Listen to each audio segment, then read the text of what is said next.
Assalamualaikum warahmatullahi wabarakatuh.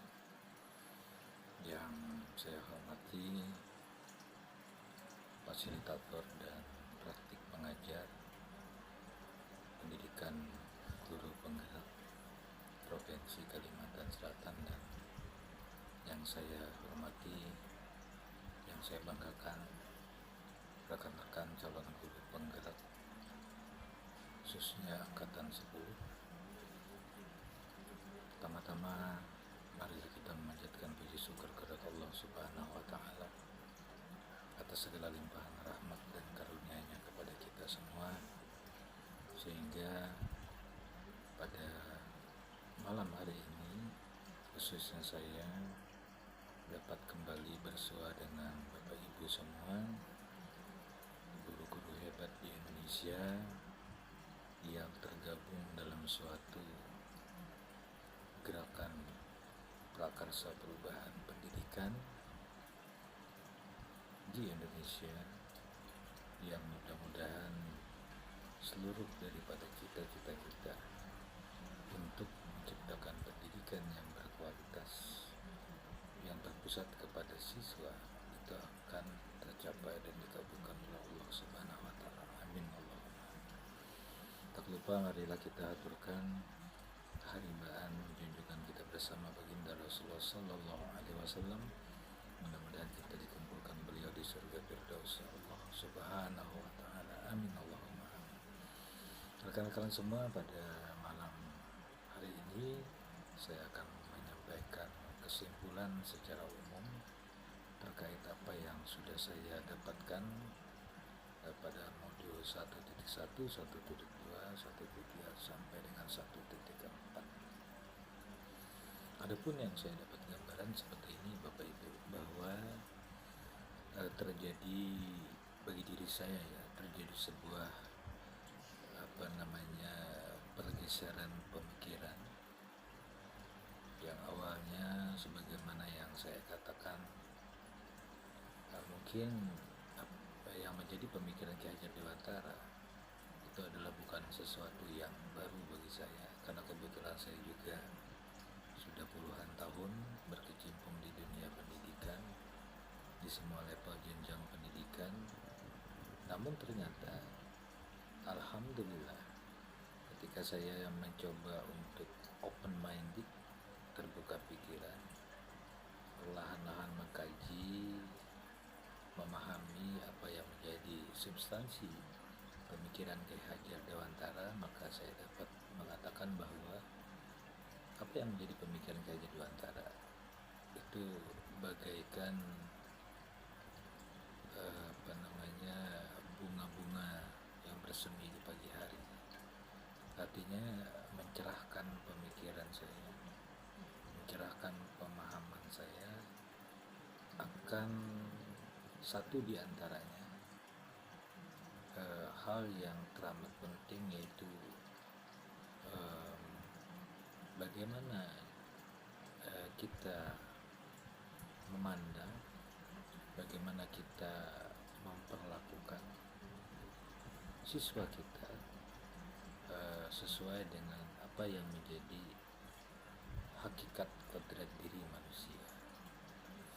Nah, pertama-tama di dalam pemikiran Ki Hajar Dewantara bahwa kita semua, khususnya murid-murid kita, itu memiliki kodrat yang dikatakan kodrat diri yang nanti itu berkonvergensi dengan kodrat alam dan kodrat zaman. Nah, di dalam konteks kodrat ini, maka peran kita sebagai guru, khususnya guru penggerak, adalah memberikan tuntunan kepada para murid agar mereka mendapatkan fasilitasi sebaik-baiknya, tuntunan sebaik-baiknya terkait dengan apa yang menjadi kodrat positif yang ada di diri mereka, dan memfilter sebagaimana yang dikatakan oleh Ki Hajar Dewantara, segala sesuatu yang bersifat negatif yang berlawanan tentu dengan kodrat diri positif yang ada pada murid kita. Nah, di dalam pemikiran itu maka sudah barang tentu proses pendidikan atau proses pembelajaran yaitu bertumpu. Kalau di dalam terminologi yang saya dapatkan di sini adalah menghamba. Kalau terminologi umumnya adalah berpusat kepada siswa. Jadi bagaimana seorang guru, bagaimana saya sebagai guru penggerak memiliki nilai dan peran yang efektif, efisien dan efektif di dalam menciptakan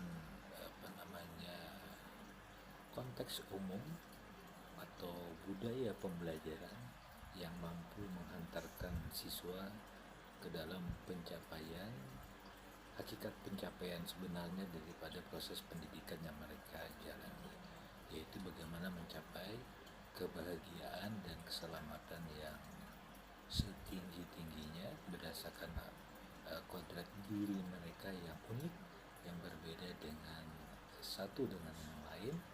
Dan ini tentu perbedaan ini kita pandang secara positif dan diperlakukan dengan treatment yang tepat. Perlakuan treatment yang tepat atau yang terangkan di sini adalah sebagaimana segitiga restitusi. Jadi bagaimana hal-hal yang bersifat negatif itu ditangani dengan tepat, di mana penanganan ini berbeda dengan penanganan yang biasanya atau yang konvensional itu biasa kita terapkan di sekolah. Artinya di dalam segitiga restitusi ini bagaimana seorang guru, bagaimana warga sekolah atau dunia pendidikan itu menjadikan anak secara intrinsik itu terdorong untuk melakukan evaluasi, melakukan tindak lanjut untuk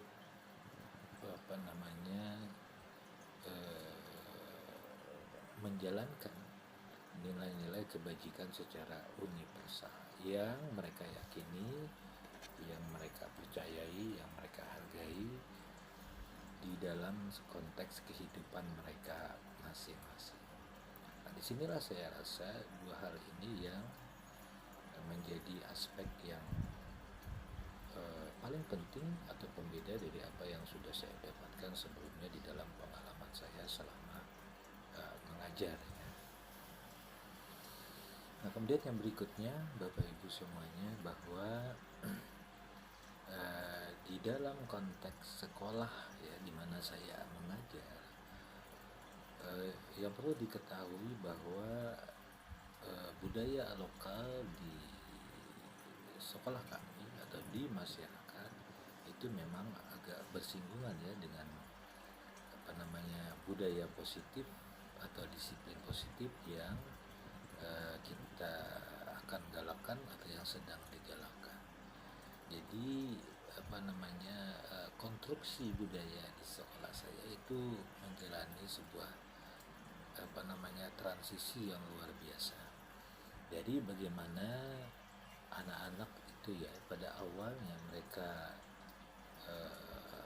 boleh saya katakan itu sangat jauh ya dari nilai-nilai kebajikan secara universal, dari cara mereka katakanlah dari secara lahir, dari bagaimana mereka berpakaian, bagaimana mereka bertingkah laku ya, antara satu dengan yang lain atau kepada guru atau kepada proses pembelajaran itu sendiri.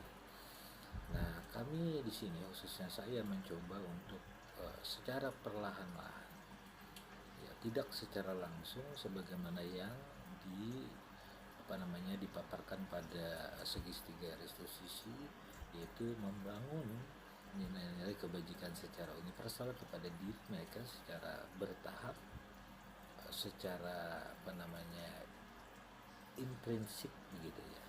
Jadi tidak memberi hukuman atau hal-hal yang tentunya bersinggungan dengan harkat martabat mereka, tetapi saya mencoba untuk masuk ke dunia mereka, mencoba untuk memahami diri mereka seutuhnya sebagaimana yang disampaikan oleh Ki Hajar Dewantara.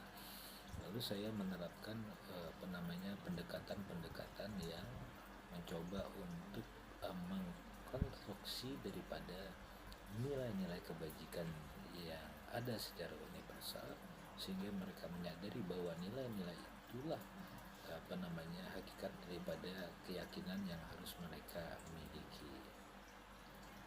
Nah, di dalam itu pula saya menunjukkan keteladanan bagi siswa saya, bagaimana sosok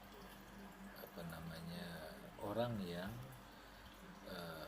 konsisten di dalam menerapkan nilai-nilai kebajikan itu, ya, baik di dalam konteks diri maupun di dalam konteks kolaborasi saya dengan rekan-rekan atau di lingkungan dengan orang tua mereka, dengan masyarakat di mana mereka tinggal. Jadi saya mencoba seperti itu, tidak hanya dalam lingkup sekolah tapi juga dengan orang tua, dengan masyarakat, dengan ketua-ketua daripada masyarakat. Jadi kami waktu itu, dan kebetulan alhamdulillah ketua masyarakatnya juga sangat peduli dengan pendidikan, walaupun memang secara popularitas di sana itu kan pendidikannya kategorinya sangat rendah ya. SD kebanyakan itu sekitar 95% ke atas. Jadi mereka pada umumnya belum memahami betul bagaimana hakikat daripada proses pendidikan dan bagaimana berperan aktif di dalam proses pendidikan itu. Jadi itu kami bangun pelan-pelan. Jadi bagaimana kami mengkonstruksi daripada budaya positif kepada para siswa, kepada orang tua dan kepada masyarakat. Kami lakukan terus-menerus secara intrinsik ya, secara tidak langsung dengan memberi keteladanan kepada mereka akan nilai-nilai kebajikan secara universal itu. Dan alhamdulillah secara bertahap itu kemajuannya sangat luar biasa. Kalau tidak salah sekitar 5 tahun ya, itu terjadi perubahan yang sangat signifikan. Tidak hanya dari sisi lahir ya, bagaimana katakanlah mereka memegang keyakinan diantaranya norma-norma atau bagaimana kaidah-kaidah kita berpakaian, kemudian bagaimana kita berinteraksi dengan orang lain, berinteraksi dengan orang yang lebih tua, berinteraksi dengan guru ya. Nah itu berubah total ya. Artinya mereka alhamdulillah itu sekitar 99% itu sudah menerapkan daripada nilai-nilai kebajikan secara universal. Dan itu sampai pada saat ini itu senantiasa kami dorong ya, untuk tetap anak-anak konsisten dengan keyakinan akan nilai-nilai itu. Nah, jadi kami juga melakukan kontrol sebagaimana yang disampaikan pada teori di sini. Yang umumnya itu kami lakukan adalah sebagai pemantau, kemudian sebagai teman dan sebagai manajer. Amat sangat jarang itu guru-guru di tempat kami itu memberikan hukuman ya, jadi kami mencoba untuk jalan dengan bahasa kami ya, jalan sehalus mungkin, secara tidak langsung, secara intrinsik mendorong mereka untuk sadar jika mereka melakukan sesuatu yang bertentangan dengan nilai-nilai itu, nantinya mereka akan sadar begitu ya. Nah, alhamdulillah di sekolah kami ini diakui ya, bukan oleh kami saja atau saya saja, tapi diakui oleh orang-orang atau masyarakat atau di luar daripada sekolah kami sebagai anak-anak yang berbudi pekerti baik ya. Nah, itulah yang mungkin dapat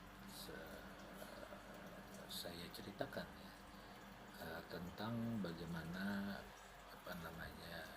dari awal sampai dengan akhir pembangunan budaya positif di sekolah kami di dalam konteks yang selaras dengan apa yang menjadi pemikiran Ki Hajar Dewantara.